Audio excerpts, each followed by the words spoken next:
രക്ഷയില്ല. കഴിഞ്ഞ ദിവസം മുതൽ എനിക്കും പോക്കിമോൻ ഗോ എന്ന് പറയുന്ന ഈ ഗെയിം കളിക്കാനേ പറ്റുന്നുണ്ട്.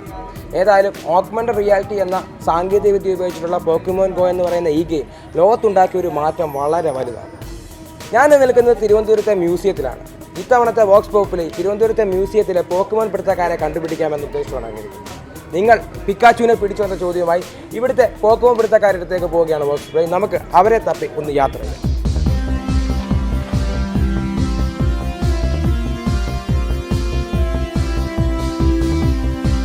പോക്കിമോനെ പറ്റി കേട്ടിട്ടുണ്ടോ?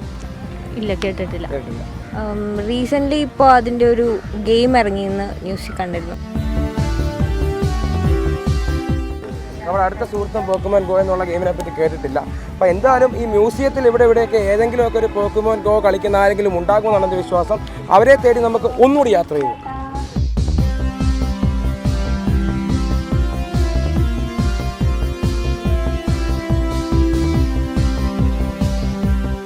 ഏതായാലും പുതിയ ഗെയിം കളിക്കാൻ പറ്റാത്ത സങ്കടത്തിൽ നമ്മുടെ പുതിയൊരു കൂട്ടുകാരൻ പഴയ ഗെയിം കളിച്ചിട്ട് നമ്മുടെ ഓർമ്മകൾ ഇങ്ങനെ അയവർത്തിക്കൊണ്ടിരിക്കുകയാണ്. നമുക്ക് അദ്ദേഹത്തോട് തന്നെ ആ പഴയ ഗെയിമിൻ്റെ പുതിയ ഗെയിമിൻ്റെയും കാര്യങ്ങളൊക്കെ ഞാൻ ചോദിച്ചു നോക്കാം. ഹലോ, കളിച്ചു കഴിഞ്ഞാൽ? ഇല്ലില്ല, നടന്നുകൊണ്ടിരിക്കുകയാണ്. പുതിയ ഗെയിം ഇപ്പോൾ കളിക്കാൻ പറ്റുന്നില്ലല്ലേ? ഇല്ലില്ല, അത് സെർവറാണ്. ഈ ശരിക്കും ഇത് ഏത് ഗെയിമായി കളിക്കുന്നത്? പഴയ ഗെയിമാണ് ഇത്? പണ്ടത്തെ പോക്കിമോൻ ഗെയിംസ് ആണ്. ഗോ ഇതിൽ നിന്നാണ് വന്നിരിക്കുന്നതാണ് എനിക്ക് തോന്നുന്നത്. നമ്മുടെ പ്രേക്ഷകർക്ക് വേണ്ടി ഗെയിം ഒന്ന് കാണിക്കാമോ? Of course. തിരിച്ചു ഇതാണ് ആ പഴയ ഗെയിം. ഇവിടെ നിന്നാണ് പുതിയ ഗെയിമിൻ്റെ തുടക്കമെന്നാണ് നമ്മുടെ സുഹൃത്ത് പറയുന്നത്.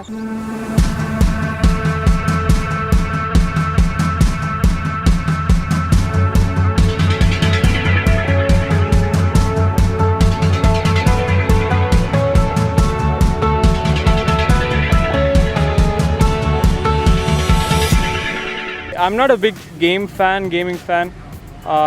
I've always been the kind of person who ask my friends to get out of their house, don't play games. But now I'm into this game and it's a lot of fun. You get to meet a lot of people and I think it's a wonderful game. Pokemon കളിക്കാറുണ്ടോ? കളിക്കാം. എങ്ങനെയുണ്ട് game? Game നല്ല രസമാണ് കളിക്കാൻ. എനിക്കൊരു fitness ആപ്പാണത്. Pokemon Go കളിക്കാറുണ്ടോ? കളിക്കാറുണ്ട്. എങ്ങനെയുണ്ട് ഗെയിം? വളരെ ഇൻട്രസ്റ്റിംഗ് ഗെയിമാണ്. ഒരു സമയം കൊല്ലിയാണ് ഈ ഗെയിം. തമ്മിൽ മിങ്കിൾ ചെയ്യാനും കുറേ സോഷ്യലൈസ് ചെയ്യാനും ഈ ഗെയിം നല്ലതാണ്. പിന്നെ കുറേ എക്സസൈസും കിട്ടും. പോക്കിമോൻ നമ്മൾ കണ്ട് വളർന്നവരായതുകൊണ്ട് ആ ഒരു ഫീൽ വരും പോക്കിമോൻ കളിക്കുക. അതായത് യഥാർത്ഥ പോക്കിമോനകത്ത് നമ്മളിങ്ങനെ പോക്കിമോൻ പിടിച്ച് ആണല്ലോ നടൻ പിടിക്കുകയായിരുന്നു. നമ്മൾ അതേപോലെ നമ്മൾ ചെയ്യുന്ന നേരത്ത് ആ ഒരു ഫീലാണ്. പുതിയൊരു ഓഗ്മെന്റഡ് റിയാലിറ്റി ഗെയിം ഇറക്കി. അപ്പോൾ അതിൻ്റെ ഒരു ത്രില്ലുണ്ട്. പോക്കിമോൻ ഗോ ഗെയിം കളിക്കാറുണ്ട്? ഓ, തീർച്ചയായും. ഏതൊക്കെ തരത്തിലുള്ള പോക്കിമോൻസാണ് പിടിച്ചിട്ടുള്ള ഇതുവരെ പിടിച്ചുള്ള റട്ടാട്ട, ഈവി, പിന്നെ ബൾബൂസർ. പിന്നെ മെയിനായിട്ട് യൂസ് ചെയ്യുന്നത് പറഞ്ഞാൽ ജിം അറ്റാക്ക് ചെയ്യാനും അങ്ങനത്തെ കാര്യങ്ങളൊക്കെയാണ്. ഇപ്പോൾ നമ്മൾ പറഞ്ഞാൽ അത്ര ഒരു ലെവലിലേക്ക് എത്തിയിട്ടില്ല. എത്ര ലെവൽ വരെ എത്തി? ഇപ്പോൾ ഒരു 8. എക്സാം കഴിഞ്ഞിട്ട് പിക്കാച്ചുവിനെ പിടിക്കാൻ നടന്ന ദിവസങ്ങളുണ്ട്. അപ്പോൾ പെട്ടെന്ന് നിന്നപ്പോൾ അക്സെപ്റ്റ് ചെയ്യാൻ കുറച്ച് ബുദ്ധിമുട്ടാണ്. നല്ല വിഷമമുണ്ട്. ഇത്രയും നാൾ കളിച്ചവർക്ക് അത് പെട്ടെന്ന് ഒരു ലെറ്റ് ഡൗൺ ആണ്. കാരണം ഒരു ദിവസം ഇരിക്കുമ്പോഴത്തേക്ക് പെട്ടെന്ന് കളിക്കാൻ പറ്റുന്നില്ല. അത് ഒരു ഇതാണ്. അവർ എത്രയും പെട്ടെന്ന് ഇന്ത്യ റിലീസ് ചെയ്യണമെന്നാണ് ഇത് എൻ്റെ അഭിപ്രായം. നമ്മൾ ഇത്ര കഷ്ടപ്പെട്ട് പിടിച്ച് ജിമ്മൊക്കെ പിടിച്ച് വെച്ചിരിക്കുകയായിരുന്നു. പിക്കാച്ചു എന്ന് പറയുമ്പോൾ പോക്കിമോൻ്റെ ഒരു ട്രേഡ് മാർക്ക് പോലെയാണ്. ഒരു പിക്കാച്ചുവിനെ പോലെ എനിക്കിതുവരെ കണ്ടില്ല. പിക്കാച്ചുവിനെ പിടിക്കാൻ പറ്റാത്തത് വന്നില്ല. പിക്കാച്ചുവിനെ പിടിക്കാനുള്ള ടെക്നിക്ക് ഉണ്ട്, പക്ഷേ ഞാൻ പിടിച്ചില്ല. ഞാൻ ഒരു 10ഓളം പിക്കാച്ചുവിനെ പിടിച്ചു. അല്ല, ഒരു പിക്കാച്ചു 10 പോക്കിമോൻ. ഞാൻ 7 പോക്കിമോൻ പിടിച്ചു. എനിക്ക് ബൾബസോർ കിട്ടി, ഡോഡോ കിട്ടി, പിന്നെ സ്പിയറോ കിട്ടി. അത് റോഡിൽ നിന്ന് കിട്ടി, ഒരെണ്ണം എൻ്റെ വീട്ടിൻ്റെ അകത്തുനിന്ന്. അങ്ങനെ കിട്ടിക്കൊണ്ടു. പിന്നെ 2 ദിവസമായി കളിച്ച് തുടങ്ങിയിട്ട്. ഇപ്പോൾ സെർവർ എററായതുകൊണ്ട് വീട്ടിനകത്തൊക്കെ ഈ പോക്കിമോൻ വന്നിരിക്കുന്നത് ഇപ്പം നമ്മൾ കണ്ടുപിടിക്കുമ്പോൾ ഭയങ്കര രസമായിരിക്കുമല്ലോ. നമ്മുടെ റൂമിൻ്റെ സൈഡിൽ അതാണ് കോമഡി. എൻ്റെ വീടിൻ്റെ കണ്ണാടിക്കകത്തായിരുന്നു ബൾബസോർ ഇരുന്നത്. ഞാൻ അവിടെ നിന്ന് ഗെയിം തുടങ്ങിയപ്പോൾ റൂമിൽ നിന്നായിരുന്നു.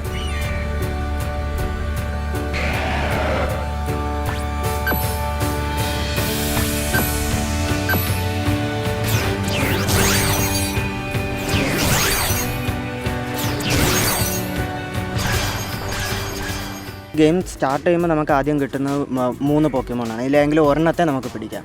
ബൾബസോർ അല്ലെങ്കിൽ ചാൾമാൻഡർ അല്ലെങ്കിൽ സ്ക്വാഡ്. പക്ഷേ എല്ലാവർക്കും വേണ്ടുന്ന പിക്കച്ചു ആണ്. കാരണം പിക്കച്ചു ആണ് പോക്കിമോൺ എന്ന് പറയുമ്പോൾ നമുക്ക് ആദ്യം മനസ്സിലാക്കുന്നത് പിക്കച്ചു ആണ്. അപ്പോൾ പിക്കച്ചുവിനെ കിട്ടാനാണ് എല്ലാവരും നോക്കുന്നത്. ഇതിൻ്റെ ആ ഒരു ത്രില്ലെന്ന് പറയുന്നത് വീട്ടിൻ്റെ പുറത്തിറങ്ങി നടക്കുമ്പോഴത്തേക്കും ഓരോരോ ജോഗ്രഫിക്കൽ ലൊക്കേഷനുകളിൽ ഓരോരോ ക്യാരക്ടേഴ്സിനെ ഇവർ ഹൈഡ് ചെയ്തിട്ടുണ്ട് എന്നുള്ളതാണ്. ഫോർ എക്സാമ്പിൾ, ഞാൻ എടുത്തൊരു സ്ക്രീൻഷോട്ട് കാണിക്കാം. ഈ സ്ക്രീൻഷോട്ട് എന്ന് പറയുന്നത് ഞാനെടുത്ത് തമ്പാനൂർ ഭാഗത്തുനിന്ന്, തമ്പാനൂർ ഈ സ്പോർട്ട് ഭാഗത്തുനിന്ന്. ഈ കാണുന്ന 3 സ്ഥലങ്ങളെന്ന് പറയുന്നത് ജിമ്മുകളെന്നാണ് ഇതിനെ വിളിക്കുന്നത്. അതായത് ഒരു പ്ലെയറിന് മറ്റൊരു പ്ലെയറിനെ കാണുകയും അവരുടെ കൂടെ കളിക്കുകയും ചെയ്യില്ല. അവർ വീട്ടിനകത്തിരുന്നാൽ സാധിക്കില്ല. ഈ ജിമ്മുകളെന്ന് പറയുന്ന ഈ പോയിന്റിലെത്തി ഇവർ തമ്മിൽ ഇൻട്രാക്ട് ചെയ്യും, ഇവർ പുറത്തിറങ്ങി കളിക്കാനും ഈ ഗെയിം മാക്സിമം പ്രോത്സാഹിപ്പിക്കുന്നു. അതാണ് ഇതുവരെയുള്ള ഈ ഗെയിമിന് മറ്റ് ഗെയിമിൽ നിന്നുള്ള സവിശേഷത. ഈ ഗെയിം ഇത്ര പെട്ടെന്ന് ക്ലച്ച് പിടിക്കാൻ കാരണം ഇത് തന്നെയാണ്. ഞാനിങ്ങനെ കേട്ട് ഈ ജിമ്മുകൾ പല സ്ഥലത്തും ഉണ്ട്. ആരെങ്കിലുമൊക്കെ വീടിൻ്റെ അകത്ത് ജിം ഉണ്ടെങ്കിൽ അതിനകത്ത് കയറാൻ പറ്റാൻ അങ്ങനെയുള്ള പ്രശ്നങ്ങളുണ്ട്. പ്രശ്നമാണല്ലോ. എനിക്ക് വീട്ടിൻ്റെ അടുത്ത് തന്നെ എന്ന് വെച്ചാൽ അതൊരു വീടെന്ന് പറയാൻ പറ്റില്ല, ഒരു കല്യാണ മണ്ഡപം, അതിൻ്റെ അതാണ് ജിമ്മ്. ഒരു ജിം കീഴടക്കി എന്ന് പറഞ്ഞാൽ ആ റീജിയനിലുള്ള ജിം നമ്മുടേതാണ്. അത് ഡിഫെൻഡ് ചെയ്യാണ് ഈ ഗെയിമിൻ്റെ വൺ ഓഫ് ദി പ്രയോറിറ്റീസ്. അപ്പോൾ അതിനു വേണ്ടിയാണ് ഈ ജിം സാധനം ഉണ്ടാക്കിയിരിക്കുന്നത്. ജിമ്മിൽ പോകുന്നത് മെയിൻലി ഞാൻ കഴക്കൂട്ടൻ ജിമ്മാണ്. ഞാൻ ചോദിച്ച കഴക്കൂട്ടൻ ജിം എന്ന് പറഞ്ഞാൽ 2 ജിമ്മുണ്ട്. പോക്കിമോന്റെ ജിമ്മാണോ ഉദ്ദേശിച്ചത്? പോക്കിമോൻ ജിം തന്നെയാണ്. ഇത് വന്നതിന് ശേഷം ഒരുപാട് നടക്കുന്നുണ്ട്, പിന്നെ ഒരുപാട് സ്ഥലങ്ങളിൽ എക്സ്പ്ലോർ ചെയ്യുന്നുണ്ട്. ജിമ്മുകളിലെ ഈ വല്ലവരുടെയൊക്കെ വീടിൻ്റെ അകത്ത് ജിം ഇരിക്കുന്നു, അല്ലെങ്കിൽ നമുക്ക് കുളിമുറിയുടെ സൈഡിലൊക്കെ ജിം ഇരുന്ന് കഴിഞ്ഞാൽ അവിടെ പോയി പോക്കിമോനെ പിടിക്കാൻ പോയി ഇടി കിട്ടിയവരുടെയൊക്കെ കാര്യം കേട്ട് അങ്ങനെ ആരെങ്കിലും വല്ല ഓർമ്മയുണ്ട്? അത്ര ക്രൈസുള്ളവർ നമ്മുടെ കൂടെ ഇല്ല, എന്നാലും വാർത്തകളിലൊക്കെ കണ്ടിട്ടുണ്ട്. എന്നുവെച്ചാൽ ആക്സിഡൻറ്റ് വരെ സംഭവിക്കാൻ ഇടയായിട്ടുണ്ട് ഇങ്ങനെ ജിമ്മിൽ കയറാൻ ശ്രമിച്ചിട്ട്. പിന്നെ അമേരിക്കയിലെ മറ്റൊരു മ്യൂസിയത്തിൽ കയറിയിട്ട് അവർ അവിടുത്തെ ജിം മാറ്റണമെന്ന് കമ്പനിയോട് തന്നെ ആവശ്യപ്പെട്ടായിട്ടൊക്കെ ന്യൂസ് വന്നായിരുന്നു. തിരുവനന്തപുരത്ത് കവടിയാറിൽ ജിമ്മുണ്ട്, വെള്ളയമ്പലത്ത്. ഇത് ഇവിടെ തന്നെ മ്യൂസിയം പോലീസ് സ്റ്റേഷനൊരു ജിമ്മാണ്. ശരിക്കും ഈ ഗെയിമിൽ എന്തെങ്കിലും ട്രിക്സ് നിങ്ങൾക്ക് സ്പെഷ്യലായിട്ട് അറിയാമോ, നമ്മുടെ പ്രേക്ഷകർക്ക് പറയാൻ പറ്റുമോ? നടക്കുന്ന പരിപാടി നമുക്ക് ചെയ്യാൻ പറ്റും ഇതിനകത്ത്. അത് ഓൾറെഡി ഒരാൾ ഹാക്ക് ചെയ്ത് അപ്ലോഡ് ചെയ്തിരിക്കുന്ന വേർഷനാണ്. സാധനം കിട്ടായതിന് മെനക്കേടാ, എങ്കിലും ടു അപ്സ് എന്നാണ് അതിൻ്റെ മെയിൻ പേര്. അതിനകത്ത് നിന്ന് ഡൗൺലോഡ് ചെയ്തെടുക്കാം. നമ്മുടെ ഫോൺ GPS ഓൺ ചെയ്യുമ്പോഴും അത് നമ്മൾ ഒരു സ്ഥലത്ത് നിൽക്കുകയാണെന്നാണ് കാണിക്കുക. അത് നമുക്ക് മാറ്റി കാണിക്കാൻ പറ്റും.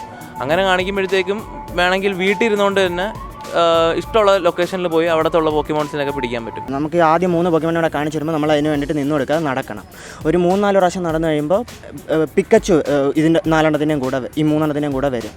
അപ്പോൾ നമുക്ക് പിക്കച്ചുവിനെ പിടിക്കാനുള്ളൊരു ചാൻസ് കിട്ടും. നമ്മളപ്പോൾ പിടിച്ചാൽ പിക്കച്ചു നമുക്ക് കിട്ടും. നിങ്ങളെപ്പോലെ ആളുകൾ ഇങ്ങനെ റോഡിലൂടെ ഒരു മൊബൈലും പിടിച്ചുകൊണ്ട് നടക്കുന്നുണ്ട്, ഭയങ്കരമായിട്ട് ആക്സിഡന്റ് കൂടുന്നൊക്കെ പറഞ്ഞ് എല്ലാവരും ഭയങ്കര ബഹളമൊക്കെ ഉണ്ട്. അതായത് ഇപ്പോൾ റോഡ് ട്രാഫിക് ഉണ്ടാക്കുന്നു. ഇപ്പോൾ സെൻട്രൽ പാർക്കിൽ, അമേരിക്കയിലെ സെൻട്രൽ പാർക്കിലൊക്കെ ആളുകൾ ഇങ്ങനെ വന്നതുകൊണ്ട് ഭയങ്കര ബ്ലോക്ക് ഉണ്ടായി. അപ്പോൾ നമ്മുടെ തമ്പാനൂരോ പാളയത്തോ അങ്ങനെ ബ്ലോക്ക് ഉണ്ടാകാനുള്ള സാധ്യത വളരെ കൂടുതലാണെന്ന് പറയുന്നത്. അപ്പോൾ ശരിക്കും ഈ ഗെയിമിനെ കൊണ്ട് മൊത്തത്തിലൊരു ദോഷമല്ലേ നാട്ടുകാർക്കൊക്കെ ഉണ്ടാകും? സത്യം പറഞ്ഞാൽ നാട്ടുകാർക്ക് ചിലപ്പോൾ ദോഷം ഉണ്ടായെന്നിരിക്കാം, പക്ഷേ കളിച്ച് വന്നൊരു ഗെയിമർ എന്ന രീതിയിൽ ഒരു അഡിക്റ്റിംഗ് ഗെയിമാണ്. പിന്നെ റോഡിൽ കൂടെ എപ്പോഴും ഇങ്ങനെ ആരും പോവില്ല, ഞാൻ അങ്ങനെ പോവില്ല. ഇത് കളിച്ചുകൊണ്ട് നടന്ന് ആളുകൾ തമ്മിൽ ഇടിക്കുന്നതൊക്കെ കണ്ടിട്ടുണ്ട്. കോളേജിൽ രാവിലെ ക്ലാസ്സിൽ പോകുന്നത് ഞാൻ കളിച്ചുകൊണ്ട് പോയിരുന്നു. അടുത്തൊരു ജിം ഉണ്ടായിരുന്നു. അപ്പം ഞാൻ ഇങ്ങനെ പോക്കി ഷോപ്പ് ഉണ്ടായിരുന്നു. അപ്പോൾ പോക്കിമോൻ ബോൾ കളക്ട് ചെയ്യാൻ വേണ്ടി ഇതുവഴി വന്നപ്പോഴത്തേക്കും എതിരെ ഒരു ജൂനിയർ ഇതുപോലെ കളിച്ചുകൊണ്ടിരുന്നു. അപ്പോൾ നമ്മൾ ഇടിച്ച് ആകെ പ്രശ്നമായിരുന്നു. ഫോണിൽ ഫുൾ ടൈം നോക്കിയിരിക്കണമെന്നൊന്നുമില്ല. ഒരു പോക്കറ്റ് ഇട്ടിരുന്നാലും ഇപ്പോൾ പോക്കിമോൻ അടുത്ത് വരുവാണെങ്കിൽ അത് വൈബ്രേറ്റ് ചെയ്യും. അപ്പോൾ നമ്മൾ full time aware of surroundings ആയിരിക്കാം. ഡയറ്റിംഗ് എന്ന് പറയുന്നത് വളരെ ബുദ്ധിമുട്ടുള്ള കാര്യമായതുകൊണ്ട് ഈസി ആയിട്ട് വണ്ണം കുറയ്ക്കാൻ വേണ്ടിയിട്ടാണ് ഇത് ഡൗൺലോഡ് ചെയ്ത് എടുത്തത്. പക്ഷേ എടുത്ത് കുറച്ച് ദിവസം കഴിഞ്ഞപ്പോഴേക്കും കംപ്ലൈൻ്റ് ആയി, ഭ്രാന്തായി. സാധാരണ മടി പിടിച്ച് കിടന്നുറങ്ങുമ്പോഴും ഈ ഗെയിം ഇറങ്ങിയതിന് ശേഷം നമുക്ക് എക്സസൈസ് ചെയ്യാൻ തോന്നും, നടക്കാൻ തോന്നും. ഗെയിം പോക്കിമോനെ പിടിക്കാനായിട്ട് വണ്ണം കുറയ്ക്കാൻ പറ്റിയ ഗെയിമാണ്. വീട്ടിലിരുന്ന് ഗെയിം കളിക്കുന്നതിനെക്കാട്ടി ഇറങ്ങി നടക്കുന്ന ഒരു എക്സസൈസ് ആണ്. അപ്പോൾ പേരൻസ് എന്തായാലും പ്രൊമോട്ട് ചെയ്യുന്നുണ്ട്. എൻ്റെ അഭിപ്രായത്തിൽ പറയുകയാണെങ്കിൽ ഇത് കറക്റ്റ് നമ്മുടെ കറക്റ്റ് ഏറ്റവും കൂടുതൽ സമയം കൊല്ലിയായിട്ടുള്ള ഗെയിമാണ്. കാരണം ഇപ്പോൾ എൻ്റെ ഫ്രണ്ട്സൊക്കെ രാത്രിയിലൊക്കെ ഇറങ്ങി ഇത് കളിക്കാൻ വേണ്ടി നടന്നു പോകുന്നതൊക്കെ ഞാൻ കാണുന്നുണ്ട്. ഏതായാലും മ്യൂസിയം കോമ്പൗണ്ടിൽ പോക്കിമോൻ ട്രെയിനർമാരെ തപ്പി നടന്ന് എനിക്ക് ഇത്രയും കൂട്ടുകാരെയൊക്കെയാണ് കൈ കെട്ടിയിരിക്കുന്നത്. ഇവരെല്ലാവരും ഭയങ്കര സങ്കടത്തിലാണ്. എന്തെന്നാൽ ഇന്നലെ വരെ കളിച്ചുകൊണ്ടിരുന്ന പോക്കിമോൻ ഗോ ഇന്ന് മുതൽ കളിക്കാൻ സാധിക്കുന്നില്ല. പക്ഷേ മറ്റൊരു പ്രതീക്ഷയിലാണ് എത്രയും പെട്ടെന്ന് തന്നെ ഇന്ത്യൻ വേർഷനായ പോക്കിമോൻ ഗോ ഇറങ്ങുമെന്നാണ് ഇവരുടെ എല്ലാവരുടെയും വിശ്വാസം. ആ ഒരു ത്രില്ലിലാണ് നമ്മുടെ എല്ലാ കൂട്ടുകാരും. ഇവരുടെ അഭിപ്രായങ്ങളെല്ലാം നിങ്ങൾ കേട്ട് കാണും. ഈ അഭിപ്രായങ്ങൾ കേട്ട് കഴിഞ്ഞപ്പോൾ ഈ എപ്പിസോഡിനെ പറ്റി നിങ്ങൾക്കും ഒരു അഭിപ്രായം ഉണ്ടായി കാണുമല്ലോ. ആ അഭിപ്രായം താഴെ കമൻറ്റ് ചെയ്യാൻ മറക്കണ്ട. കൂടുതൽ വീഡിയോസിനായി Monsoon Media YouTube channel subscribe ചെയ്യുമല്ലോ. അടുത്ത തവണ മറ്റൊരു വിഷയമായി കാണാം. അതുവരെ നമസ്കാരം. ഇവിടെ മറ്റേ ചക്കിയിൽ 64 മൈദൂന രീതികളും കാണിച്ചപ്പോൾ യവന്മാരൊക്കെ ഇവിടെ പോയിരുന്നു. തെമ്മാടി തന്നെ പറയുന്ന ഒരു ഇത് വേണ്ട, അതിന് വേണ്ടേ? ആദ്യം ഈ സിസ്റ്റം ഒന്ന് മാറ്റിയെടുക്കണം. പെണ്ണും ആണെന്ന് പറയുന്ന ഒരിതാണ്. കാരണം നമ്മൾ എപ്പോഴും അകൽച്ച നൽകുമ്പോഴാണ് ഈ ആൺകുട്ടികൾക്ക് ഒരു അട്രാക്ഷൻ നമ്മളിൽ ഉണ്ടാകുന്നത്. അതൊന്ന് മാറ്റിയെടുത്താൽ പാതി പ്രശ്നം തീരും.